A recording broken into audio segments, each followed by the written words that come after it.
Bonjour, ici Nathalie Tarologue. Alors aujourd'hui, j'avais envie de vous parler du bol tibétain. Je voulais vous expliquer comment moi j'utilise le bol parce que j'ai eu des questions. Alors je vais vous expliquer ma façon de l'utiliser qui est une des façons, mais il y a plusieurs façons d'utiliser le bol. Alors le bol est fabriqué à partir de métaux. Normalement, habituellement, maintenant, c'est plus de l'étain ou du cuivre, mais à l'origine, il était fabriqué à l'aide de 7 métaux, l'alliage de 7 métaux, qui étaient fabriqués de façon artisanale, frappés au marteau pour façonner le bol. Maintenant, on en retrouve qui sont encore faits de façon artisanale, il y en a d'autres qui sont faits plus industriellement à la machine. Ceux qui sont faits de façon artisanale sont un petit peu plus difficiles à faire chanter, alors que ceux qui sont fabriqués de façon industrielle sont un petit peu plus faciles à faire chanter. À l'origine, c'était 7 métaux qui représentaient comme les 7 chakras, ou à l'époque, on l'utilisait de façon plus chamanique, parce que les bols tibétains dateraient de l'âge de bronze. Alors, c'était les 7 planètes, 7 divinités ou 7 astres qui étaient représentés par les 7 métaux. Le bol tibétain, on peut l'utiliser pour le son, ne serait-ce que pour la relaxation, pour la beauté du son, pour le plaisir. Ça peut rééquilibrer l'énergie des chakras, l'énergie du corps, pour aider à la méditation. Mais on n'est pas obligé d'être un bouddhiste, un moine affirmé, confirmé pour utiliser le bol tibétain. On peut l'utiliser seulement pour le plaisir. Moi, qui ai un hamster qui bouge beaucoup et qui s'échappe beaucoup, ben ça m'aide à me ramener vraiment, à me recentrer quand j'essaie de faire une méditation puis que j'ai trop de pensées, ben j'y vais avec le bol, ça m'aide beaucoup. On peut l'utiliser assis, on peut le faire résonner à côté de nous, tout simplement en le frappant avec soit la maillotche, je ne sais pas si vous entendez, là. Le son est beaucoup plus discret. On a le maillet aussi, qui est recouvert soit de feutrine, de cuir ou de genre de feutre.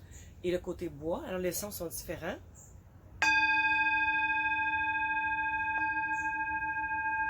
Et avec le côté bois, le son est plus aigu. Alors supposément que le côté aigu aiderait à travailler les chakras supérieurs et le son le plus grave aiderait à travailler les chakras inférieurs.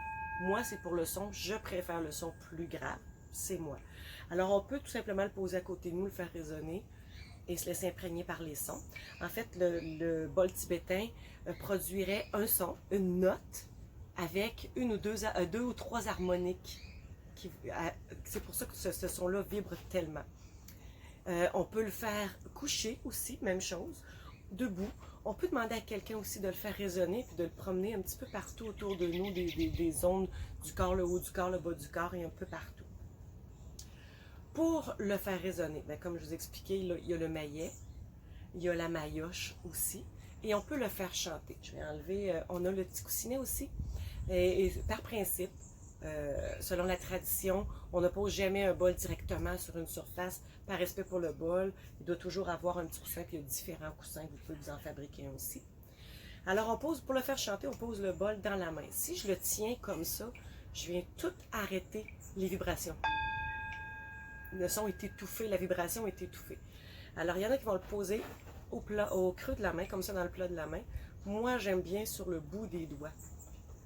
Pour moi, c'est plus stable. Ce sera à vous de trouver qu'est-ce qui est préférable pour vous. Alors, on peut le faire chanter tout simplement en le frappant. On peut le frapper et le frotter après ou tout simplement directement le frotter. Quand on le frotte directement, le son est un petit peu plus long à venir. Et on sent d'abord la vibration au creux de la main. OK? Si vous entendez, là.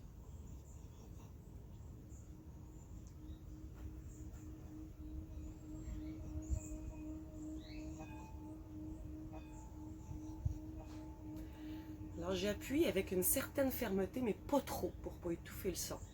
C'est difficile, il faut se pratiquer, en fait, il faut apprivoiser notre bol pour trouver la bonne inclinaison. Souvent, je vais le faire avec le maillet de façon verticale et sur l'arête extérieure de mon bol. Fait que je ne suis pas vraiment en aplat comme ça, je suis un peu plus inclinée. J'essaie de vous le montrer de tout près, là. Fait que mon maillet est vraiment incliné sur le bord ici du bol. Et je peux le partir comme ça. Ensuite, continue sa vibration.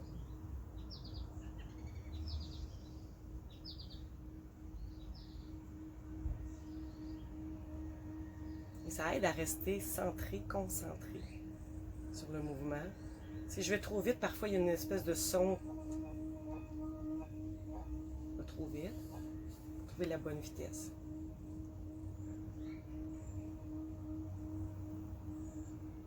Et on se laisse imprégner par le son de notre bol. Alors voici pour le bol tibétain. Sur ce, je vous dis à la prochaine.